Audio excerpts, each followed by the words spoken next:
Izzy, thank you very much for joining me here at Just Mental Talk podcast. Um, Tell me a bit about yourself. I'm Izzy, and I'm 28. I run a podcast myself called the Chronically Offline podcast, where I do cover a lot of like mental health stuff as well. I was diagnosed with BPD back in 2019. I've since then I've had DBT and other different forms of like therapy, counselling, and personally I'm a very big advocate for pushing education in terms of mental illnesses that aren't as well known, that are still very much taboo. Because I think, yeah, in terms of like depression and anxiety, we've come a long way. We have, but I still think we're very much behind with a lot of other mental illnesses. Yeah. Now, you mentioned there, and we hear this a lot in mental health, different abbreviations. You mentioned BPD and you've mentioned DBT. Now, BBT ED is a diagnosis and commonly known as borderline personality disorder, or I think its old name was EUPD, Yes. emotionally unstable personality disorder. Yeah. When you were diagnosed with borderline personality disorder, did you know anything about it, or what was your perceptions of it, or what sort of said to you, do you know what, there's something wrong here, Yeah. um, and therefore seek help?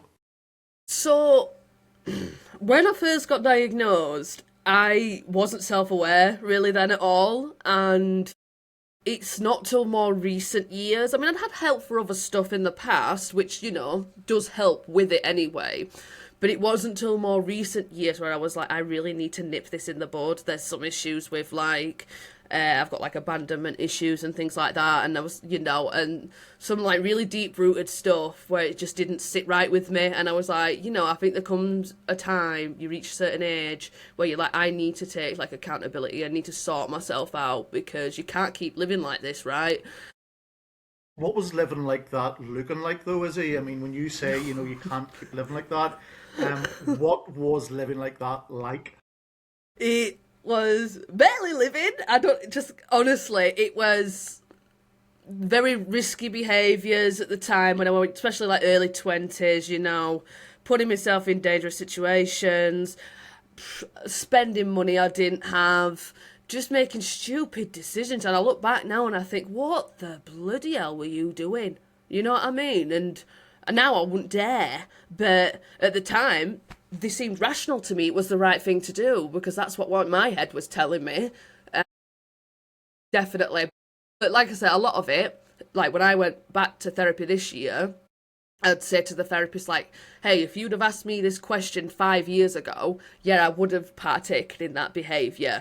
But as my life has shifted, because I'm a mother now, I wouldn't do that behaviour, you Yeah, know? yeah. And you mentioned one of the therapies you got was DBT, Yes. and again, that stands for dialectical behavioural therapy. Again, what form did that take in, Izzy, for you, and how did that help you?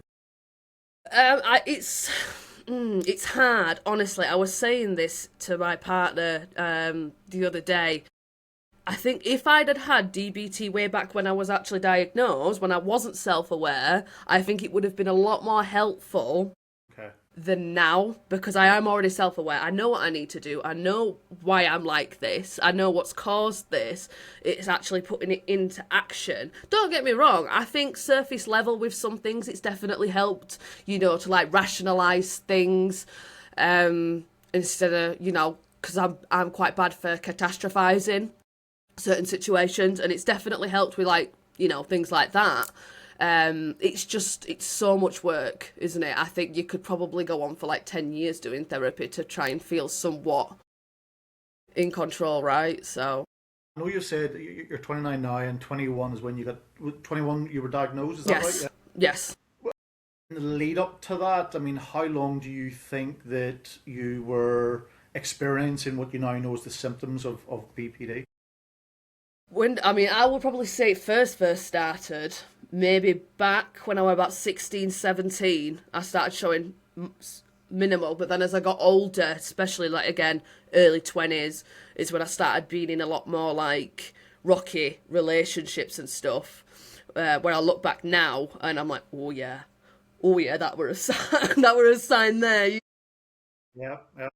And a lot of it, it's just self-taught, just, and a lot of reading. And counselling does help to an extent. Obviously, it's a little bit different than therapy.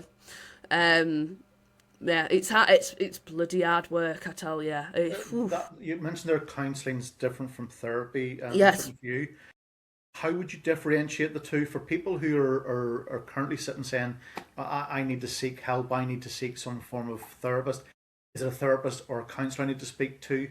For you, how would you differentiate from both of those? So, so I'd say with a therapist, you obviously have a certain limit of sessions that you have generally. Obviously, it depends if it's under the NHS or not, but we'll say it's under NHS, this one. So with therapy, so many sessions, you've got a goal at the end. They will use obviously certain techniques with you, whereas I think counselling, it's more person-led, in my opinion. You definitely lead the conversation more. Yes, they'll ask you open-ended questions, to divulge more deeply into your past. I find they still give you coping mechanisms. I do find, like, they help with my anxiety side of stuff, but it's a lot more a long haul. I found counselling's a lot longer. Yeah. And for you, I appreciate there's no silver bullet for it, and one size doesn't fit all. But for you, what works for you? Is it? Um, Is it a Intense mix? Is it therapy. a mixture of things, or is it one particular thing? Uh, I do think like I said, I do think counselling can help. I do, but for me, I need it to be very structured. It's got to be very structured for me. A set plan, a goal at the end, and meds can take the edge off a little bit. Not that much with BPD though, I find, and it obviously depends where you are in the country. Like, assessors were telling me, well, because you're in this part of the country in Yorkshire, you're not going to be able to get mood stabilizers. But if you were in, let's say, Manchester, they said to me, you'd be able to get mood stabilizers, which I think is bonkers. Yeah, I totally agree with you. I think that there's Yeah. no joined up approach in this UK wide, and each No. devolved administration is doing something different and looking at mental health differently. Mhm. Um, and you're right, you'd be in one part of the country. It's like a postcode lottery in terms of the Yeah. treatment you get. Um, you mentioned anxiety there as well. So Yeah. BPD is one diagnosis, Mhm. anxiety is something completely different. Yeah. And for me, I know anxiety can be extremely debilitating. Mhm. What was your anxiety like, or how does your anxiety sort of? Oh, it's a lot of it. Obviously, it's separate than BPD, but obviously you can have the symptoms that go along with it. And I think it's a lot of self-doubting. The anxiety builds up for me around that, and then I start to spiral, and it's, oh, well, what's the point leaving the house then? Because I'm only going to be anxious, and this might happen. What if this happens? That's a lot. Is it ruminating? Is that the word? I can't remember. Yeah, There's a no, name. that's exactly one of the things I do. So yes, yeah, Yeah, it is for sure. rumination. And yeah, and that along with, because obviously I've had exposure therapy for OCD, but I'm not diagnosed with OCD, but I've had treatment for it. So obviously that's a lot of like anxiety based. It's having to put yourself in uncomfortable positions to then long term lower that anxiety, which that I will say it till the cows come home. That was one of the most therapies I found most helpful for anxiety. Okay. Is it one of the hardest? Yes, of course, because you're in uncomfortable situations. But if you can get through it, I found that really, really worked. So Exposure therapy now, just give our yeah, listeners a bit of insight so into exactly what that is. yeah, exposure therapy is, so essentially when I went, you give them a list from like the highest thing that causes you most anxiety to the least, and the science behind it is you've got to put yourself in these anxious situations for a long period of time in order for long term for it to be lowered, which it is scary, it's hard work, but there is the science to back it up that it does work. And it really worked for me. I would say my OCD, if it is OCD, I'm assuming, it's been in remission now for a good couple of years. I very, very rarely have issues with it now. It's just my BPD that's Yeah. does my head in. So And how have you juggled BPD with motherhood? hard Yep. Yep. because obviously, like, as we know, BPD most of the time comes from like childhood trauma, right? And I work really, really hard not to traumatize my child because obviously she didn't ask to be here, and that's why I've worked so hard to get the help because I'm like I can't do this to another person now. Like this ends here, is what I was basically saying to myself. It can be hard. It can be overwhelming at times, but you have those things in place. You step out of the room, have a breather. Even like my 3-year-old, she knows breathing techniques because we do it together. We smell the flowers, blow out the candles, and that's what we do together. And I think it's really important to do that with your children, to be honest. So is it in terms of that, if you want to call it early intervention, I suppose, you know, teaching kids those mindfulness techniques that you mentioned there, do you think that's key in kids now? And do you think that if you had something like that, not that it would totally mitigate your BPD, but it might have been a lot more helpful in early years? Yes, for sure. Yeah, I think the thing is, like with my mum, is she wasn't aware of like mental health. I mean, it was the 90s, early 2000s, so we still weren't like clued up like we are now. So I don't think my mum really knew how to deal with it. But I think she's had her own mental health issues, so she didn't even know how to deal with it herself. But I think it's one positive when, in this day and age, at least with having mental illness, you kind of know to an extent how to deal with it. So, And I know when I was diagnosed with borderline personality disorder, is one of the diagnoses I have, the first thing I started asking myself, borderline, does that mean I do have a personality or do I not? Am I just sitting on the fence? And I think that's the thing about that particular name of this of one of these diagnoses, borderline personality yeah. disorder. So, do you want to talk a bit more about that? Yeah, I mean, I think a lot of people, when you say BPD, they assume it's bipolar. I've had people say bipolar, or you get some people that are like, oh, is it split personality? Have you got loads of personalities? I'm like, it's That's just one of right. me, just one. It's very. I've looked on my NHS files, right, and what gets me is they will try and use it against you for other medical procedures. So, Seriously. yeah. Oh, In what yeah. way? In what way is it? So I've had my tubes tied, right, to give Okay. context, and they didn't want me to have it done NHS, right, because you know what they're like with stuff like that, especially if you're like a younger woman. Yeah. And if you look on my records, I've looked back on it, it'll say severe BPD, whereas you Right. go on something else, it'll just be like BPD. Okay. Okay. So then, like, even up to an hour before that surgery, they went, "Are you sure you want this Wow. done?" Oh, yeah, I'm genuinely do believe they do try and use BPD against you because well, you're just really emotional. You don't know what you're on about, and yeah, it needs to be sorted out. There is charities now. Someone that works in my team with my podcast helps run a charity called Living on the Borderline, Okay. and that's a UK based charity for people with personality disorders, and it's Right. really good. I'd recommend that for anyone that's struggling. Yeah, because we're reaching out to charities as well because charities play a critical role now because there is huge waiting lists, certainly in Northern Ireland where I am. And I think based on research, it's the exact same right across the UK. Yes, it is. Yeah. Charities are filling a huge void and they themselves are under huge pressure and their own waiting lists are building up. So knowing charities like this that are out there can Yeah. be a huge help to anybody who is suffering. So living on the borderline, and they're a UK-based charity. Yes, they are. Yeah, they're a new charity. They're a registered charity and everything. But yeah, they have like a Discord server and they have like meetups on the weekly to give support to people. I often join in the meetings and stuff. It's really good. I've got to see a good future with that charity because I just don't think there's not many BPD charities. That's for sure. No, no.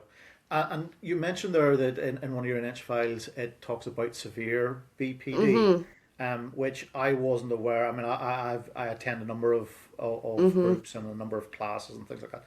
And as far as I'm concerned, there's only BPD. Literally, this is what I mean. So that's what I'm saying. They use it against you. Because I remember the doctor, the GP that originally had to refer me to gynecology for this, and was like, "Do you think you're mentally well enough to be making this decision?" And I'm like, "Well, if that's the case, then am I mentally well enough to be having more children?" They didn't like that though. Yeah, I suppose the play devil's advocate have got to here. Of course, they've Yeah, got to make sure you're in the right mental yeah, state to make a decision when it concerns your health. So, yeah. yeah, but at the same time too, there's only one BPD. And you mentioned anxiety and BPD. What other? Because I've found in my experience that when you've got one condition, there's a good chance you have two or three Yeah. others. Definitely, I get like depression and stuff, and anxiety on the side of it. Which I mean, I have a condition I'm diagnosed with. It's called PMDD, Okay, which is premenstrual dysphoric disorder. So it's like PMS times 100. right, okay. Just put it in perspective. So it'll be about a week before I'm due on my period. I start to feel really. I don't know if I can say it. Like I want to take my life. We'll say that. I don't know No, it's what. not yet. No, I don't know listen, what language the I whole can point use. of our podcast here is to be totally Yeah, honest and raw. So I have talked about suicide in the yeah, past. I have talked about yeah. different things. So please just speak freely. I Izzy. appreciate that. But yeah, it can make you quite suicidal.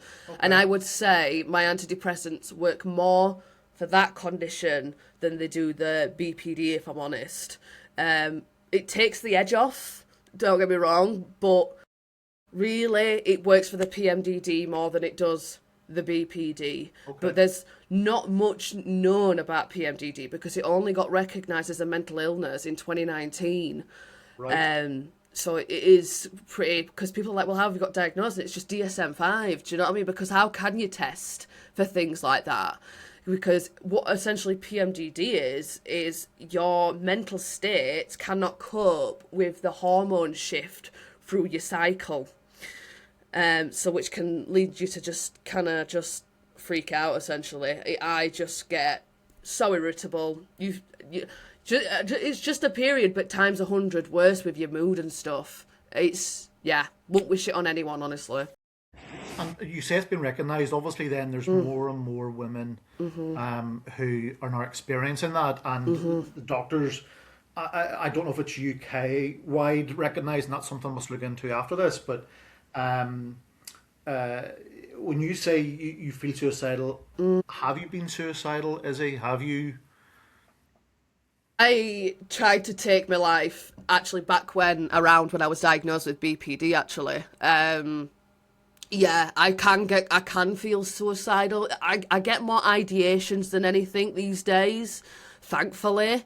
But it's such a shift in mood. I mean, I've been struggling even just over the last few days because of like my daughter's now at her dad's for Christmas, so obviously that can have a knock-on effect on me. It makes me a bit sad, right?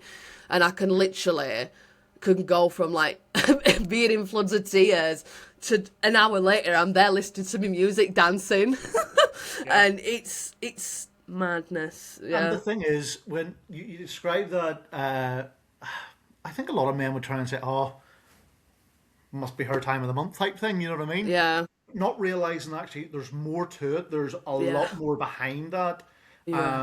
And if men became a bit more understanding of the likes of PMDD or the likes of the menopause or the likes of exactly what a woman experiences on a monthly basis, we could then hopefully empathise with women a lot more. Now, when you thought about suicide, why did you think about it? What did you think you would have achieved out of that, Izzy? Well, nothing really, is it? It's just I get into these like irrational states of mind, especially the BPD, just amps it up. And mixed with them both, obviously, is bad. But I can just get in these states of mind where I feel so hopeless, and I think, what's the point? Why am I here? Is it ever gonna get better? Because I'm like, well, I'm nearly 30 now. When does it start getting better? You know? And I think one of my things that I've been having in my head going round in circles lately is the fact it's like, right, so if you've got BPD, you're expected to go to therapy and get all this help.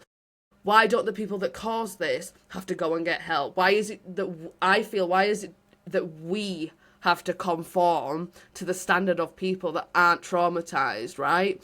So that's what's been running around in my head lately, that's been like Yeah. bugging me. No, I get that. I suppose one of the things I felt when I was I tried to take my own life was that I felt I was a burden on others. Yeah. So, not being a burden, and felt that the world and the people around me would be better off Yeah. if I wasn't here. And you're right, I'm in a place now where the ideations are certainly there, but the attempt, wanting to go and do it is not as intense as what it was. Yeah. And you said about, you're at 30 and as if it only get better. What does your recovery look like, do you think, for you, Izzy? Well, it's an hard one, that, isn't it? And I think sometimes it's not to give false hope. That's not like a broken leg. That a broken leg you will see and it will repair itself. Some who will say that you will recover from mental health, and others will say, no, it's a journey that you're on for life. It's just how you cope with things, how you deal with things gets that a wee bit better and a wee bit easier. What do you think it looks like for you? I'd just like to be able to deal with my thoughts in a productive way, it not be like overwhelming, and not necessarily, because I don't think you get over things. I don't think you get over things personally. I think you learn to cope with them. And it's just coping with stuff obviously I still get memories of my childhood and stuff, that pops up, and being able to just have a clear mind at times would be lovely.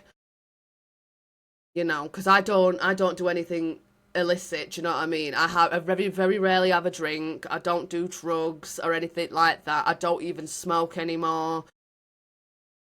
So it's just being able to find some inner peace. I'm not expecting it to all go away, but just be able to cope. And when certain situations come up, I can deal with that, rather than freaking out and being like, oh my God, I can't handle this. Yeah, really. PMDD, I'm keen to go back to this because the fact that it's just a recently recognised condition, and there's probably a lot of females out there who are sitting in a position that you were sitting in, Izzy, Yeah. and don't know anything about this condition because it is only recent. So PMDD, what's it stand for again? Premenstrual dysphoric disorder. Okay. And what you say antidepressants help you in that? Is there any other type of help for this? So they recommend talking therapies. Now, I don't bother with talking therapies because I don't find it works for me. When you're too traumatised. A lot of them, I've been to them and they've been like, yeah, you're too traumatised for this service. Let me move you onto the community mental health team, that's where I am now for my BPD. Talking therapies, they do say acupuncture and stuff can help. They say going on contraceptives. Now, I flat out won't do that because I've got my tubes tied. Why am I going to do that? Do you know what I'm saying? I refuse that. I thought, because obviously we know contraceptives can increase risk of depression. And I'm not about to pump any more hormones in my body. That's why I take a very low dose of fluoxetine, which sometimes, I can get in certain moods where I'm like, I need that put in higher. And then sometimes I'm like, no, that's okay, that dose. I only take 20 milligram. And, really, it's, therapies, medication. There's not much, really, at the minute that I know of that really, really helps. They do say changing your diet can really help as well. And hormonal testing and stuff like that. Okay. And PMDD, is that happening in the lead up to a lady's time of the month, or is it during, or when would you experience it, Izzy? So I think usually for me it starts about 2 weeks to maybe a week and a half before my period, usually, when obviously normally your hormones would kind of shift around then anyway, but obviously for me it's a way bigger shift in my mood. And it usually lasts till a few days into my period, and then it'll slowly afterwards even itself out generally. It can be hit or miss sometimes. Some months are better than others. Some mums you can barely tell I have it, and then some mums it's really bad, and I think, oh my, you feel genuinely, you feel like a different person. You feel like you change for a good week or so, like you are just completely someone else. And it's horrible because you know when it's coming. I know now, I'm not self-aware enough to know now. It's like, right. And before I was on meds, you could genuinely feel like this surge in like hormonal changes. It's hard to explain, but you kind of do feel like a wave come over you where I'm like, whoa, like, this is not me, I don't want this to be me. But we know so little about like women's health and stuff like that. We've got a long way to go. We don't like that, so. Listen, thank you very much for sharing your experience with PMDD and basically informing people out there that this is a condition, and there's many a person, many a lady sitting there now who's experiencing this, hasn't been able to put their finger on what they think is the problem. Doctors maybe not totally understanding exactly what it is because it's a new diagnosis. So I think it's important, Izzy. So I'm absolutely delighted that you've been willing to share that. You mentioned trauma in your childhood, and obviously dealing with trauma. But dealing with trauma at the right time is so important, because I think that if you get a counsellor or therapist who doesn't specialise in trauma, and they start to explore things that relate to a trauma, that can be self-destructive. Yeah. So it's got to be done with someone I believe who specialises in trauma, but also when you're in the right headspace. It's not a case of, right, I've experienced trauma, I need to go and speak to someone. Well, no, are you ready to speak to someone about this? Are you ready to do it? Because you're going to talk about things that, again, are very, very traumatic. Yeah. Would you agree? What was your experience?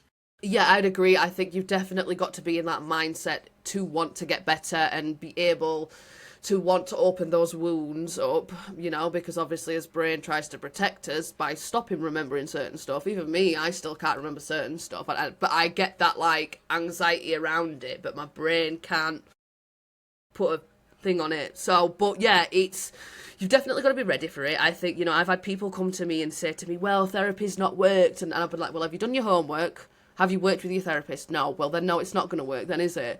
Like, yeah, you've definitely got to be in the right place.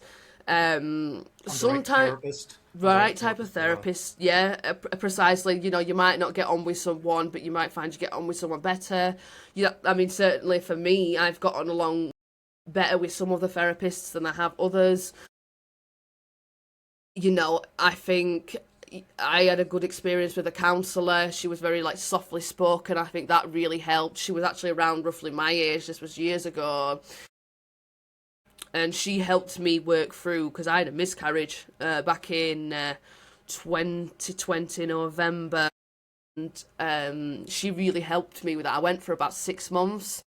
And she helped me really just learn to cope with the anxieties around it, to process it. And, time is a healer. I do believe that as well with certain events. And I'm all right with it now. But that really did help, How did you cope and process with that, Izzy? From a lady, from a female, a mother going through that, how did you? Not very well at the time. That's why I ended up in counselling, because I've never really been through grief till that point. Right, okay. Yeah, so I was about, so it was in 2020, so I would have been about, like 22 or something. I can't remember now. But I'd never been through anything like that, and the partner at the time, he didn't really know how to deal with himself or me, I don't think. So we both we ended up separating in the end. It's I think probably at the time what destroyed that relationship. And I were hurting myself at the time. I blamed myself for that. This is my fault. My body couldn't cope with this. I couldn't be around people that were pregnant. Like, that bothered me at the time. But again, I think getting therapy, getting counselling really helped me to process it and come to terms with other people's pregnancies and that it's okay. I took accountability for my behaviour at the time because I wasn't the nicest to people that were pregnant and stuff. Did you, what was the gap between the miscarriage and you seeking help? Did that go immediately after, or did you wait a period of time, was it? I probably, thinking back, probably waited maybe like 3 months, and then I got into therapy. I know, well, counselling. I know I needed it. Really, I really did. And I am grateful that I had it. It did really help at the time. Um, you know, I did need that support. Some people, I think they can get through it without that, but I'm definitely a type of person that if I go through something like that, I'm gonna need help. I think probably because of the BPD. I think because of my abandonment issues as well, I felt like that was that was mine and that was taken away from me.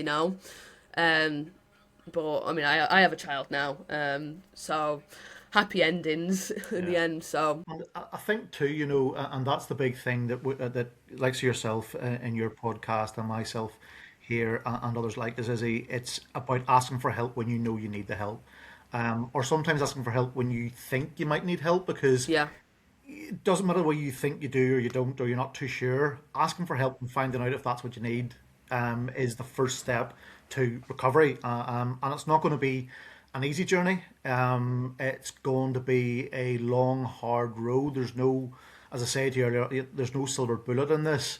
But the first step is the hardest step, and that's just admitting, do you know what? I need help. yeah, I agree. Yeah, it's the first steps are just recognizing your behavior, even if it's talking to like family, friends, if you've got them around you about it. Hey, what do you think I could do with some help? Honest conversations are really needed. And then it's I always say to people that aren't like comfortable speaking to a doctor in person, I say, well, you can self-refer online now a lot of times for your mental health services, so you don't even need to directly speak to your GP. You'll go directly to mental health services. Obviously it works differently in different areas at UK, but if you can get your foot in and advocate for yourself, you can get to where you need to be. It can be hard, don't get me wrong. I've had people come to me and been like, they've got like BPD and they won't give them DBT, which I think like, I'm like, what? So I don't know if I've got the gift for the gab, because I mean I studied counselling at college, and so obviously you learn like the basics, you learn like the laws around it and stuff like that. Like, so when I wrote in, when I was going to get assessed, because where I live, right, you have like 3 mental health teams technically. So you've got your IAPT, so obviously for like your talking therapies and stuff. You have like the centre one, so they deal with you in the sense of they'll put you either here or here to the worst, like more severe cases of mental health, we'll say. So I had to go through hoops. This took me about a good 3-4 months. I got assessed, even though I'm diagnosed with BPD, I got assessed like 3 times just to get to the community mental health team, which again, they deal with more severe cases of mental illness. And it took me a lot, but what I made sure, and I always say this to people, if they give you a notes part in your NHS app of your appointments, write stuff in it, write what you're diagnosed with. I put down, like under the NICE, I am entitled to this healthcare because I am diagnosed with BPD. And NICE, just for our listeners. I can't even remember that definition now. NICE, it's like the governing body for like your health and stuff, It's isn't it? nice guidelines. It Yes. is. They're guidelines that doctors and medical Yeah. professionals are recommended they adhere to. That's right. Yeah. Yeah. And I put that down because I thought, hey, I'm going to look like a smart ass here. I know what I'm doing. And it worked though. Do you know what I mean? I don't know if that's because they took it seriously, but it worked. And I saw someone assessed me and they were like, yeah, you need the community mental health team. Obviously you've got BPD here. You've talked to me a little bit. I'm going to refer you on, because I keep all my documents from mental health services now these days. And I've got my last session with them actually beginning of next year, and then I've got to wait like 6 months to go to group therapy. It's a little bit of a wait, but it's to be expected now, right? So I'm just grateful to get the healthcare, to be honest. No, the same here in Northern Ireland, is the waiting times for a lot of the therapies. And you said there initially, it was 3 to 4 months you had to keep at it. And that Yeah. is another thing as well, that sometimes when we reach out for help, especially when we're at crisis points too, it can be hard, Yeah. extremely hard to keep that momentum of, right, need to keep asking, need to keep asking. Yeah. And the way you have done with your notes in your NHS app, for hopefully many more others as well, sometimes the best advocate we have are ourselves, Yep. because we know ourselves. Yep. We know how we're feeling. It's not a broken arm or broken leg that you can see what's wrong. Yep. And in order to get help, we need to be totally open, totally honest, with the people we're going to. And when you mentioned about therapists earlier on as well, it's okay to say to a therapist, do you know what? After the, certainly not in the first session, but certainly after the second session, if you're not getting a rapport with that therapist, it's okay to say, listen, is there any chance I could have, or I Yeah. could speak to someone else? Because you're not getting nothing out of it, but Yeah. the therapist is not getting nothing out of it as well, and the therapist wants to help whoever's sitting across Yeah. for them. So it's okay to say, listen, would you Yeah. mind? It's just I don't have a rapport with you. There's a chance of somebody else, but you've got to keep being your own advocate. I don't know about England, but certainly here in Northern Ireland, you can have a peer advocate to It, speak on your behalf. I'd have to, I'd have Or to to look go that into up. your appointments, sorry, with you. They can go into your appointments with you. I'm not too sure if the same in England. You can have like a chaperone.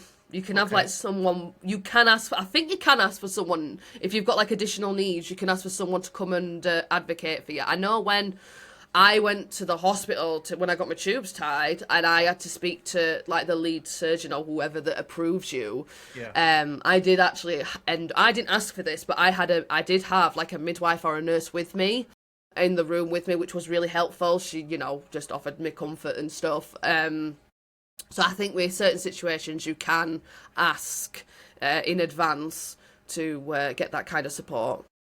Yeah, no, as I say, no, Northern Ireland, we call them over here peer advocates, and it's generally someone as well who has lived experience of mental health, so knows what you're going in to ask about, knows what the questions, and again, if you're going into your GP or you're going into any form of medical professional, it's okay to have a piece of paper in front of you Yep. that you've prepared beforehand with the Yep. questions you might want to ask or the things you want to say, because you and I both know the amount of times we've been to doctors in the past. You walk out of the room and you think, got to ask that. Yeah. And you might wait 6 weeks before you get a chance to ask it Yeah. again. So it's okay. Yeah, you're not weak, and it's Yep. in any stretch of the imagination. It's okay to go in with a piece of paper pre-prepared. Yeah, I agree completely. Yeah, even if you want to bring a friend or a relative to your appointments, you can do that. That can actually be quite helpful, especially when it comes to like mental health, because from what I did my research on, you've got someone else that's able to advocate for you, that's got lived experience around you to see what your like behaviours and emotions are like on the daily. Like when I got assessed again, I took my partner with me because obviously with BPD can come obviously rocky relationships and stuff. So he helped me with that at the time to advocate for myself, which it did. It worked, in the end. But yeah.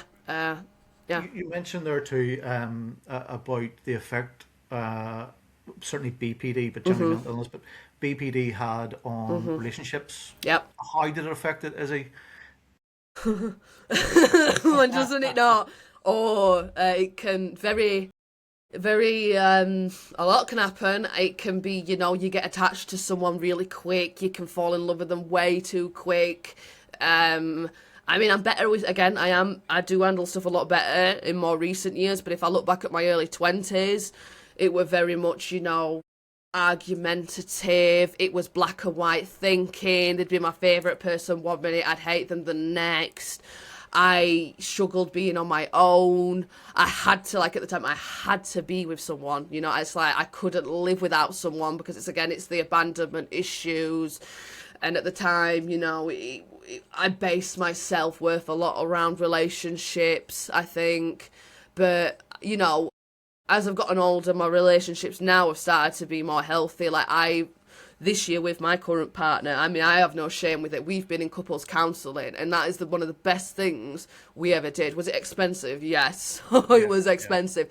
But I think for both of us, collectively, it really, really helped because we divulged into like our childhoods a bit and why we do the things that we do, like in relationships, and like better ways to cope with that. I would, if honestly, if anyone can afford it and they're having issues in their relationship, I would absolutely recommend it. I think I did some research as well. The charity Mind do couples counselling as well. There's a little fee, but it's a lot more affordable than going private. But I would absolutely recommend it to anyone. If you're willing, obviously both partners obviously have to want to work in this, you know, in the relationship and want to keep it going. I think your relationship does come out the other end a bit different, but that's not a negative thing, I would say. It's just different now, you know? And yeah, I'm a big advocate for that because I think there's a lot of stigma around couples counselling and stuff. Oh, well, you know, you'll get people that assume, oh, well, their relationship must be on the rocks. Well, not necessarily, though. Some people just go to therapy to kind of check on each other and stuff like that, so... There's been one word you've used quite a number of times throughout our chat, and that's abandonment. Yeah. Where's that come from, Izzy? Lack of a father figure. What made you guess that? Okay. Does that go back then to your child? And obviously, please tell me, Carl. I don't want to talk about it. No, I'm an open book, mate. No, honestly, you're fine. Where does that go? So that goes back to your childhood, yes, and lack of father, and you've mentioned trauma in your childhood as well. Yes. So, what did that look like, Izzy, for you? So, again, absent father. I got brought up by my biological mother, and at the time, he's passed away now, but her ex-husband, not my dad, but he was the husband to my siblings. Yeah, you know, the dad to my siblings and that. And I grew up with him, but he was like really abusive. Really like physically abusive, mentally, you name it, just an absolute piece of crap. And I think that he recently passed away. He only passed away, I think, last month. So that's about the only justice I'm ever going to get from that. And but I think what upsets me most is the fact that he's still in my nightmares. He's still bothering me now, and he's at peace. You know what I mean? He's dead. But I've got to live with this for the rest of my life. And, you know, and there's some things with my mum that she, you know, I think, oh, well, did she let that happen? Could she have done more? Because I'm a mother myself, obviously, now. And I would never put my child through that. You know what I mean? I just can't relate. And it's sometimes I'm like fighting in my head between myself. Like, yes, she was in a domestic abusive relationship herself at that time when all that was happening. But at the same time, could she have just got away from that for the sake of her kids? It's a lot to deal with, I think, you know, to try and rationalise it. And then I think as I got older, especially like in my early 20s, I got into quite abusive relationships myself because growing up, that's all I knew. I thought that meant that I was loved. You know, if I was with a man that would tell me off and hit me and stuff, I thought that must mean I'm loved. That's all I know. But obviously I got older and I got like therapy and counselling and stuff and was like, oh no, that's not normal. That's not love. And now I know, and I'm able to stand my ground with stuff. You know, I advocate for myself, which I'm really proud of, to be fair. I don't let people walk over me anymore because I used to be quite a bit of a people pleaser growing up. Yeah. And I'm not anymore. People don't like that. I don't care.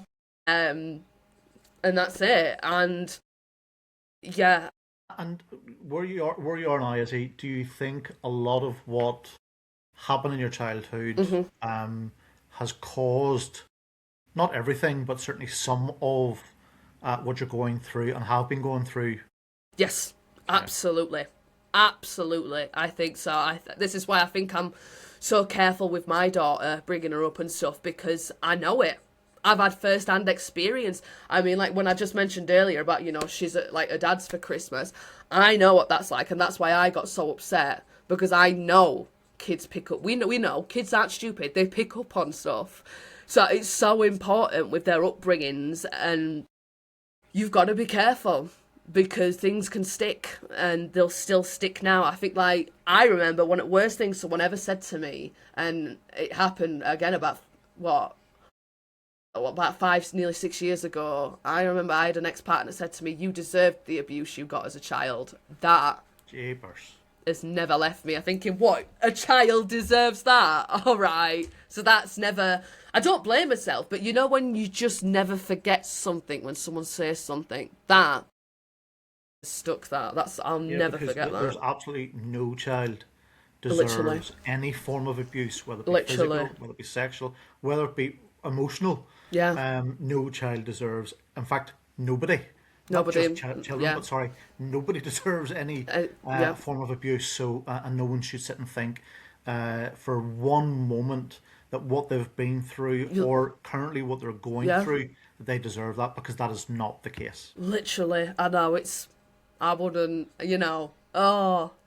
But we're the ones that end up in therapy. Yeah, yeah, Yeah. I know. Izzy, you've been an absolute star. I really appreciate you coming on today. Thank you for You've having me certainly on. opened my eyes, and around the PMDD, which is something totally new to me. So I appreciate it, and I think it'll be new to some No of our listeners problem. too. But thank you so much for sharing your story today. If you were to give someone a piece of advice right now, who's maybe listening to this, who A, going through something themselves, or knows someone, what would you say to them? I would say you're not alone. You might feel alone, and I know those intrusive thoughts are telling you that you're rubbish and all that kind of stuff. But the thing is, it's your own head that's doing that. Most of the people that go about your day don't think that. They don't. And you're not weak for seeking help at all. That's the first step, and you've done the biggest step, in my opinion, is asking that you need help. There's many different ways you can go about it. There's different types of therapies that you will find that will help you, because not one size fits all. Yeah. Listen, Izzy, thank you very much, and Thank I you. hope things continue to do well. I hope you continue to do well, Thank you. and hopefully our paths will cross again soon. Yes, thank you very much for having me. Izzy, thank you very much. Thank you.